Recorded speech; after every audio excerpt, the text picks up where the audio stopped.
ఏంది రమేష్, ఎప్పుడు వరిని వేసేటోడివి, ఈసారి కంది జొన్న పంటలు వేస్తున్నావేంది? ఈ వానాకాలంలో ఎల్నినో ప్రభావం ఉంటుందని వాతావరణ శాఖ వారు హెచ్చరిస్తున్నారు. అందుకే ముందే జాగ్రత్త పడి కంది జొన్న వేస్తున్నా. ఎల్నీనో అంటే ఏంది? పసిఫిక్ మహాసముద్రంలో సముద్ర జలాల ఉష్ణోగ్రత పెరగడం వల్ల ఏర్పడే వాతావరణ పరిస్థితిని ఎల్నినో అంటారు. ఈ మార్పు ప్రపంచవ్యాప్తంగా వర్షపాతం, ఉష్ణోగ్రతలపై ప్రభావం చూపుతుంది. దీని ప్రభావం మన నైరుతి ఋతుపవనాలపై కూడా ఉంటుంది. అయితే మన తెలంగాణలో పరిస్థితి ఎట్లుంటది?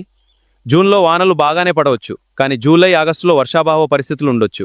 ఎక్కువ రోజులు వానలు పడకపోవచ్చు, వేడిగాళ్లు రావచ్చు, పంట దిగుబడిపై ప్రభావం పడొచ్చు. ఉత్తర దక్షిణ తెలంగాణలో వానలు తక్కువ పడొచ్చు, మధ్య తెలంగాణలో బాగానే పడే అవకాశం ఉంది. అయితే రైతులు ఏం చేయాలి?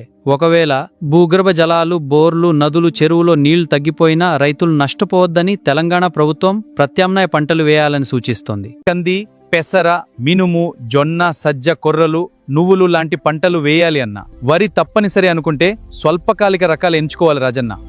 రైతన్నలారా, వాతావరణానికి అనుకూలమైన ప్రత్యామ్నాయ పంటలు వేసి ఎల్నినో ప్రభావం నుంచి బయటపడదాం. వ్యవసాయ శాఖ తెలంగాణ.